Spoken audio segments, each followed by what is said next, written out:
Alright, so first things first, we're going to go ahead and cook our meat because I'm about to go work out. It is 10:19 on this Sunday morning, so I'm about to go work out, but I want to go ahead and put this in the crock pot. This is just some boneless beef top round steak. I usually like to get like flank steak or like some top round steak because it's a pretty lean steak. I choose one that has the least amount of marbleization in there, which is the fat. So thus, you know, this meat is pretty lean, so depending on how you cook it can really dry out the meat or make it really tough. But today I'm going to cook it just in my crock pot like a slow cook, so it'll be nice and tender once it all cooks up together. Most of the time I'll just bake it in the oven or, you know, pan fry it on top of the stove. But today I am going to put it in the crock pot because I'm going to be cutting this beef up and putting it in some like flatbread wraps to eat for lunch for the rest of the week. And I'm just going to cook it in a little bit of this Mrs. Dash marinade. It's the salt-free marinade. She has a couple of different flavors out, so this is really good to use if you're trying to avoid excess salt. So that way you can control the amount of salt you want to put in there. And so that's what we're going to do first. I just got back from the gym. It's now almost 1 o'clock here on this Sunday. And y'all, this steak, look at that. Oh, it's fogging up my camera. It smells so good, look at it. It's basically pretty much already cooked. I'm still gonna let it keep cooking. So it's been cooking, I guess, for about 2 hours now. I could probably take it out and it'd be ready, but I'm gonna let it still continue to cook and just look at more tender the more it cooks. So that smells pretty good. And so now I'm about to start meal prepping. I don't know if I said it's yet, but it's Sunday for Thanksgiving.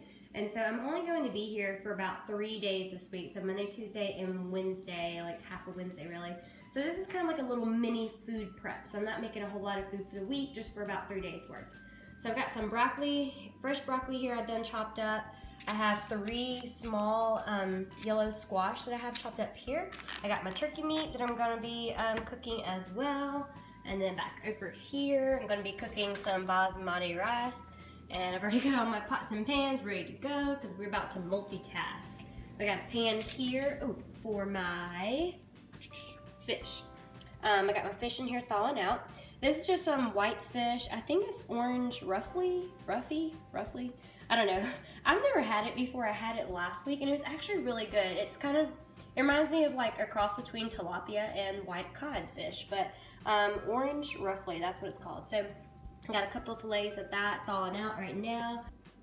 Okay, so basically I'm just making stuff that I'd be eating for dinner. So I'm eating the turkey, the turkey and like fish, squash, broccoli, and basmati rice. Those are kind of like what I eat after I get done working out, like in the evenings for dinner time.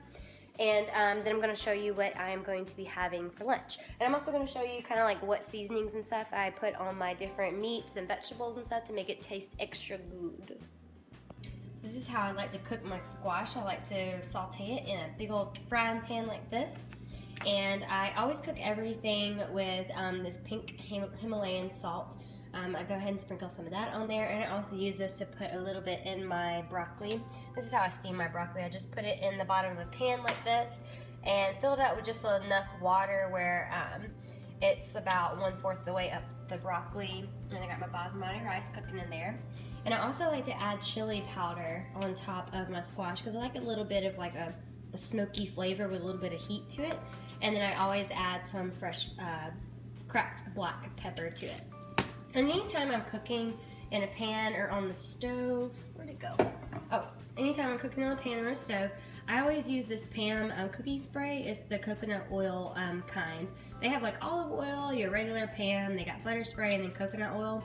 I used to use just like pure coconut oil from out of the jar, but then I found I was using like a little more than I probably should use. So this is a great way to really cut back on the amount of like coconut oil fat that you add to your foods. So I really like using this. This is my go-to now for my cooking spray. And I just started cooking up my turkey meat. Okay, so my fish is ready to go in the oven. So I went ahead and seasoned it with some more black pepper, Mrs. Dash Italian herb. I like using Mrs. Dash because it's salt free, and also some of the McCormick is also salt free as well. This is the garlic and herb that I put on there as well, and then the pink Himalayan salt, so I can control, like, use salt free again, so I can control how much salt I want to put on there. And for y'all who don't know, pink Himalayan salt is actually really good for you, and it doesn't affect you how normal table salt does. So that's what my fish looks like, and I've got the oven on 400, and I'll cook this for about 10 to 15 minutes depending on how the fillets look. These are about medium-sized fillets, so they'll probably take about 15 minutes. Okay, and now for the turkey meat. So I went ahead and added salt, a little bit of chili powder, and then some pepper to it. And so this is how I like to season up my turkey meat. The turkey meat it's very, very lean. It's like 98% lean, or at least this pack that I got. And so therefore it can be really dry. And a lot of times I'll season it like a taco seasoning to make it taste more Mexican-y. Or I'll make like a homemade Sloppy Joe sauce. So I start with just some reduced sugar, tomato sauce, ketchup. I cannot talk today, guys. So I just go ahead and I just squirt decent amount in there. And you can use as much or as little as you want. I think that's pretty good for me. Close that up. And then I take some mustard, just plain old mustard. And those of you who don't know, mustard is actually really good for you. It's not that bad. You know, of course, the more you use, they can kind of go up in your sodium content. So just kind of be aware of that. And then add a little bit of this, the famous word that everyone cannot pronounce, Worcestershire sauce. Some steak sauce that I just kind of sprinkle in there.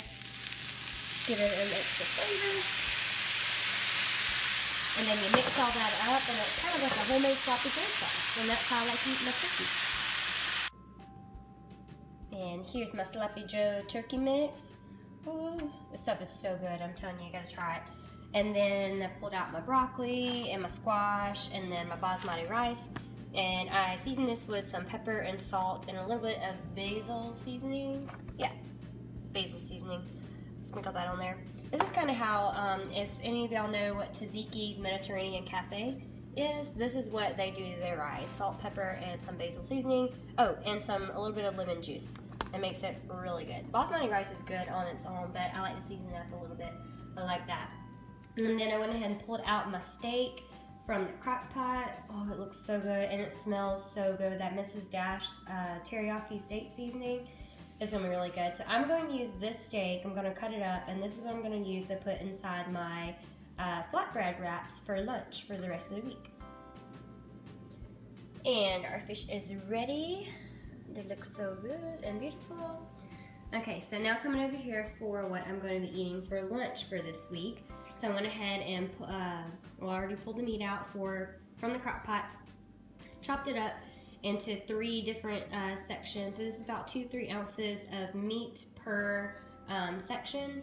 And so I'm making steak wraps. So for my flatbread, I'm using this Flat Out Light Original flatbread wraps. These are really good. They're only 90 calories. These probably have like the best macros for like a flatbread that I found in the store. For one, it's 2.5 fat, 16 grams carbs, and 9 grams of protein. So I use one of those. For my sauces, I am using this mayo with olive oil. It's the reduced fat mayo kind. I like this the best. I think it has the best flavor mayonnaise. I'm not really a mayonnaise person, but for 1 tablespoon, so I've barely used a tablespoon on this flatbread. It's 3 grams fat, 2 carbs, and 0 protein. And then using mustard again. Mustard is, my friend today. For 1 teaspoon, which is really about what I use in there, there's nothing to it except for some sodium, and that's it. So that's the sauce layer that I have on there. Just mix it together. And then I use 2 slices of this Colby Jack reduced fat Sargento cheese. Whoops, I'm just dropping everything. So for 1 slice, it's 4 grams of fat, 1 carb, and 5 protein. So I'm getting about 10 ounces of extra protein by using 2 slices of that cheese. Let's see, for lettuce, I sprinkled just a little bit of this romaine lettuce on there to have some greenery. And then I have some chopped up yellow and orange bell pepper. So I put two little thin slices of each on there to add a little extra crunch. And so that's going to be all that's going into my wrap. And then over here, I've got 3 baggies full of 10 baby carrots that I placed in there. And then I went ahead and made some of my own homemade dips. So I used the Hidden Valley Dips Ranch, not the dressing, but the dips. And I mixed it in a whole container. So 1 packet of this is mixed in 1 whole container of this 16 ounce, I think, yeah, 16 ounce fat-free sour cream. And so I use like a heaping tablespoon and place that into my little jar so I can dip my carrots in. Let's see, so for 2 tablespoons of this is 3 carbs and 1 protein and 0 fat. And so I just use like a heaping tablespoon of this, you know, and I'm not really a huge ranch person, so I don't have to use like 2 tablespoons of that. I'll barely eat that 1 tablespoon with my 10 pieces of carrots. But that's going to be my lunch menu for the day. And for my mid-morning snacks during the week, I always drink a protein shake. So I just went, I guess for tomorrow, I just decided to go for the chocolate chip cookie dough by Cellucor.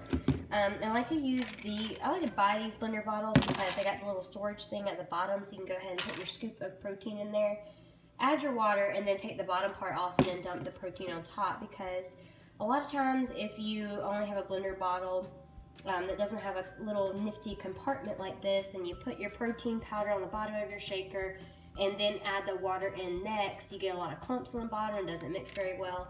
That's why I like to get these shakers. But also, that's why I like the Cellucor protein, because they taste really good, and I think they mix really well with water. Even just water, they taste excellent, so I don't have to have, you know, milk and ice and stuff like that. So I always have me a protein shake around mid-morning, about 9:30 or 10. And then recently I've been eating I got some grapefruits that looked really good the other day. This one's actually getting a little old, so I'm gonna eat this one first before I eat my more fresh ones. I've just been eating like half a grapefruit with my protein shake as my mid-morning snack.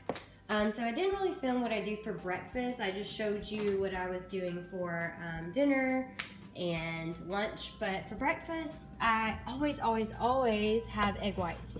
So I always have like a whole bunch of egg whites in my refrigerator. So I've been eating about 4 to 5 egg whites of this, and I've been mixing it with putting about a cup or 2 cups of spinach in there. And so I saute that and make just like an omelet in the morning. And then lately I've been taking a half of an ambrosia apple, because ambrosias are my favorite. There's no you know, special nutritional value of them. I just prefer ambrosia apples. I've been eating a half one of that with my egg whites, and then eating just a little bit of natural peanut butter with my apples. So that's been what I've been eating for breakfast. So I've showed you breakfast, snacks, mid-morning snacks in the morning, my lunch, and what I have for dinner, and basically that's about it. That's all I just meal prep for. And look, the kitchen's all cleaned up, and it's only 2:15. All of this meal prep, cooking, and cleaning up took a little over an hour. I'm telling you guys, you can do it. So I got my little mini fridge over here because I feel bad for taking up the refrigerator of my roommates. So I have my own refrigerator where I store all my foods that I meal prep for. So, and that's what it looks like. And that's probably gonna conclude this video. I just want to show y'all like a little mini meal prep of what I eat in the week and how I do it. Even though this is only 3 days worth, it's a lot of food for 3 days worth.